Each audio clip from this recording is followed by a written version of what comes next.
Kaakati awusigala ono taata w'omwana omutuufu tumutegedde. Awusigala ono yafuna olubuto mu musamize. Yafuna olubuto mu musamize. Omusamize yamulimbalimba n'amugamba nti ngenda kukola ebintu ebigenda okukuleetera okweddiza amaka ga boosi wo.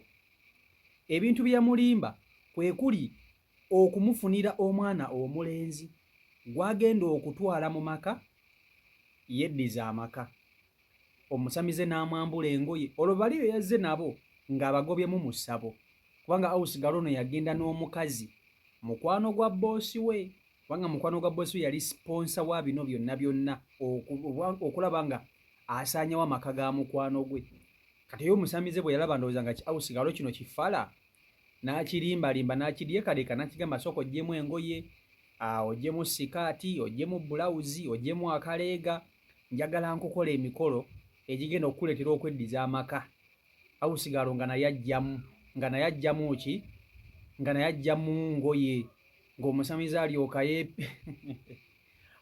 alyoka yeejovaana kintu, ng'omusamize alya ng'alya awusigalo, era waayitambula kaaga ng'awusigalo afuna lubuto. Wabula ne Semaka yakwatamu. Semaka yakwatamu naye ng'omwana alabika omusamize yasooka omuteekamu. Omwana alabika wa musamize naye ng'ate ne Semaka yakwatamu. Kaakati bino nno abasamize babikolera ddala abakazi. Abasamize bebakira ddala ku bakazi. Bano abakazi abagenda simanyi okuloga, simanya ngenda kunoonya luzaalo, simanya kukola biki. Abasamize babebakirako ddala. Babakaka akaboozi amugamba nti kansooke nkwebakeko olyoke ofune olubuto, kansooke nkwebakeko eddagala likuyingire, kansooke nkwebakeko eddagala liryoke likole. Abasamize bano bebakira ddala ku bantu be baba bagenda okukolako.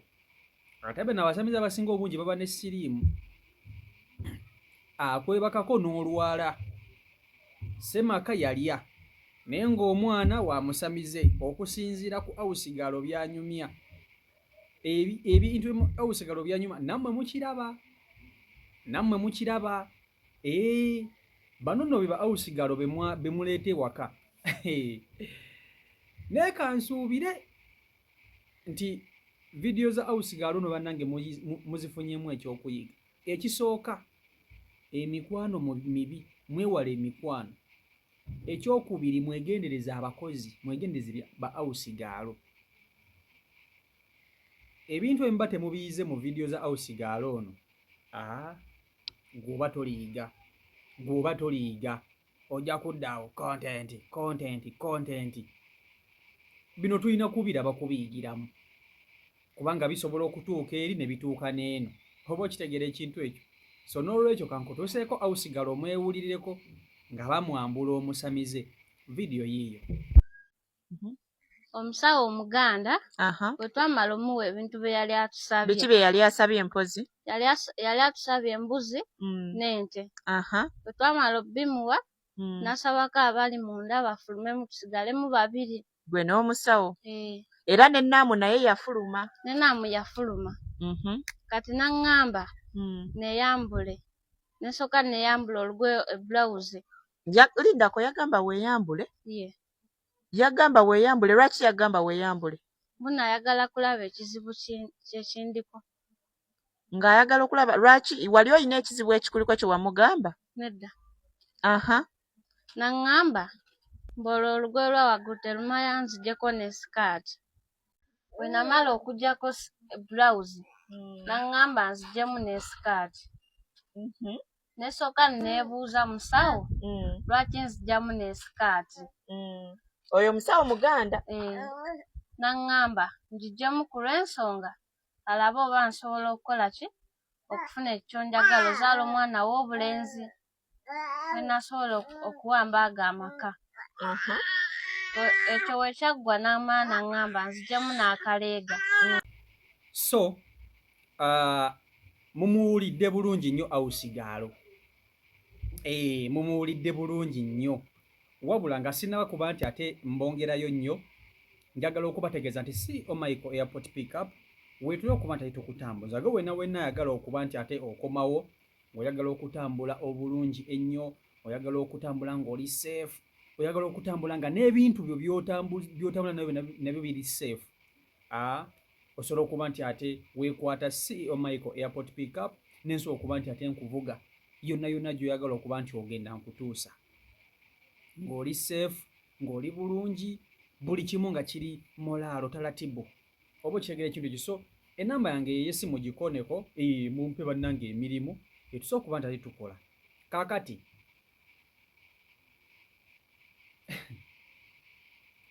mu kusooka omwana twali twamuwa Ssemaka,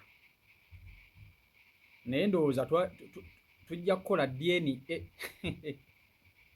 Omwana ono kati nga ffe abalabi tujja kwetaagamuko ku DNA. Tujja kwetaagamuko ku DNA kubanga ku bwaffaala bwa House Girl ono sikiwa nti amanyi taata w'omwana omutuufu. Ffe abali eno abalaba ffe abasobola okugamba nti akati gundi ye taata w'omwana. Naye ng'amazima go gali nti tujja kwetaagamu ku ki? Tujja kwetaagamuko ku DNA. Tujja kwetaagamuko ku DNA tulyoke tuzirwe taata w'omwana omutuufu. Naye nze nina kye ndi mu kulinda. Mbadde njagala nnyo Ssemaka ono ajje atunnyonnyole. Ssemaka atunnyonnyole butya bwe yakola House Girl ono yamudyekadyeka atya. Kubanga kituufu House Girl yamwetega. Naye njagala Ssemaka atunnyonnyole yakola atya okulaba nti House Girl ono amutuusa gy'amutuusa yonna nga boosi taliiwo. Agogo ge mazima sijja kubalimba.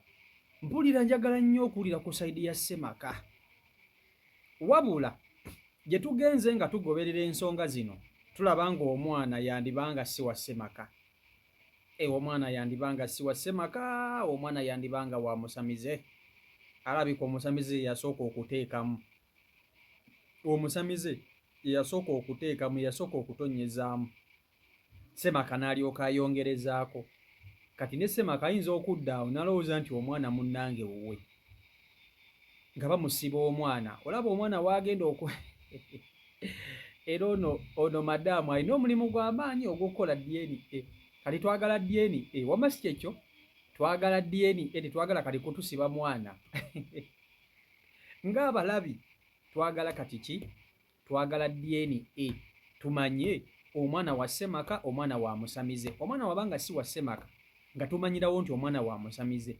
Naye okusinziira ku process omusamize ono ze yayisaamu House Girl, omusamize ye yasooka okulya. Ate omusamize bino byonna yabikola ng'akirimbye kino ekiwala. Musimanya agenda kukiteekamu eddagala kiryoke kizaala omwana omulenzi, kiryoke kyeddiza amaka gaaki, amaka ga boosi we. Oba okitegera ekintu ekyo?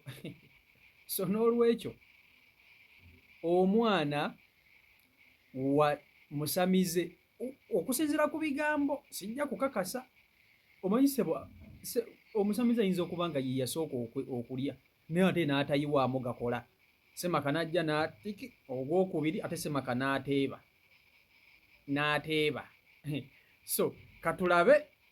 Naye bw'oba ng'olabye vidiyo zino zonna eza House Girl ono nga togyemu kyakuyiga,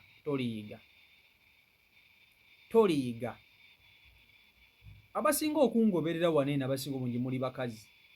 Ate bino ebintu bisinga kutuukawo n'okunyigiriza abakazi.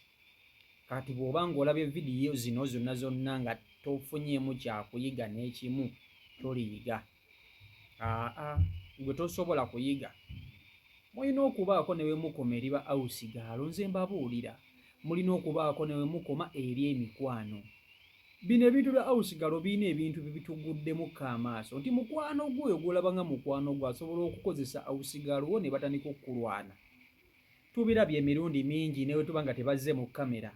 Abasinga obungi yo mukimanyi. Kati abamu ku mmwe eyo mwali mubaddeko ko ne ba House Girl oba ewammwe wabeerangayo ko ba House Girl. Ne ba House Girl baneeno baabeeranga mu banneyiba nga bakola lugambo. Ebintu ebifa mu maka g'ababoosi baabwe ate batwala eri. Oba okitegera ekintu ekyo? So kati n'olwekyo ebintu bino birina ebintu bibituyigiriza nti tulina okwekwata obulungi. Ne tutosembeza nnyo omuntu kumubuulira byokukwatako mu maka go. Emikwano funa w'ogikomya mu bulamu bwo.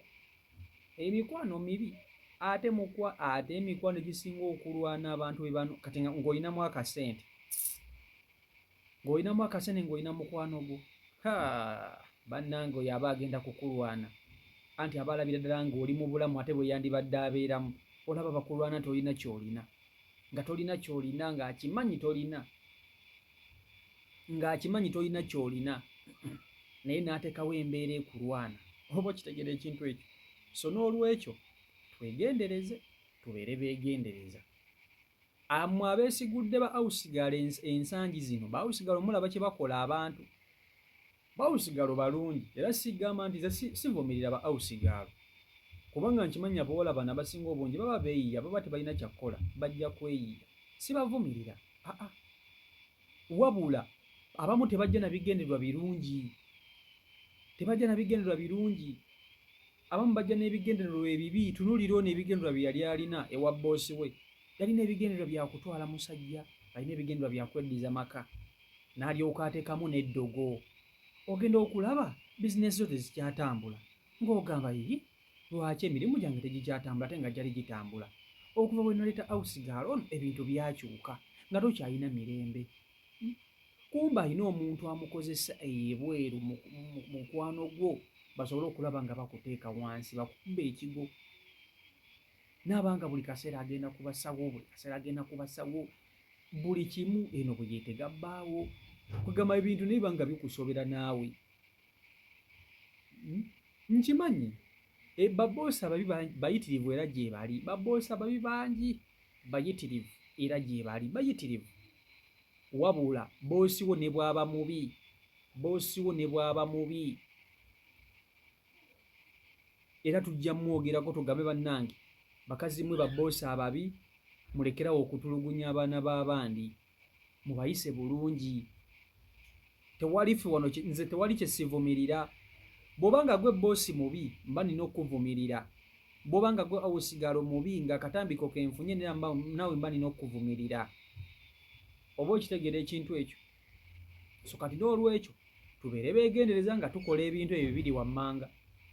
Ba awusigalo ate mukyabalaba bayitirivu kubanga bwe basinga okuleeta. Ba boosi babeera babi naye munnange ba awusigalo bwe basinga okutuwa okulaga empisa zaabwe kubanga bano abawala basinga obungi banyiiza, sijja kukulimba. Ba awusigalo balina ebigendererwa ebibi mu maka gye baba bazze be basinga obungi yadde ne bakama baabwe babeera babi nnyo nga bw'okiwulira baba si bantu. Naye teri awusigalo agendako era ku makya kwata katambi nga boosi we alina emitulugunya gy'amutulugunyamu nedda. Era baba bagenda kukwata katambi ka awusigalo ng'alina ebintu byakola ebitali bituufu. Ke tugenda okulaba ate kye tulaba kye twogerako. Kye tuba tetulabye tetujja kukyogerako kubanga tuba tetukirabye. Okitegeera ekintu ekyo? So n'olwekyo nze mbakubiriza naddala mmwe abakyala mwegendereze nga muserekitinga emikwano gye muleeta ewammwe, ate era mwegendereze ne ba awusigalo bwe muleeta mu maka gammwe. Kiba kirungi nnyo n'okwata kamera n'ogiteeka ewaka, mubatege kamera. Bw'aba aleeta eddagala oba omulaba nti kati aliteeka wansi wa kitanda. Nze nkubuulira amazima. Bw'oba toyizze toliyiga. Abakyala vidiyo za awusigalo zino zibadde zikwatagana ku mwefe. Abasajja tebirina we bitukwatirako. Mmwe abakazi mmwe mwekka vidiyo eza awusigalo no bwe zibadde zikwatako. Kino ekintu mmwe abakifiiramu. Semaka ye akifunamu, akirinamu omwana. Yakinyumirwamu. So n'olwekyo bye biri ku sayidi eyo. CEO Michael Uganda YouTube channel kwoli mwebale nnyo okuba nti ate mugobera abeekumira ku mukutu, mwebale kusubscribinga saako n'okuba nti ate mulayikinga musharinga mukomentinga. Baagala nnyo Omukama Katonda abankumire abankolera obulungi obutagambika. Mubere bulungi mweraba. Peace and love.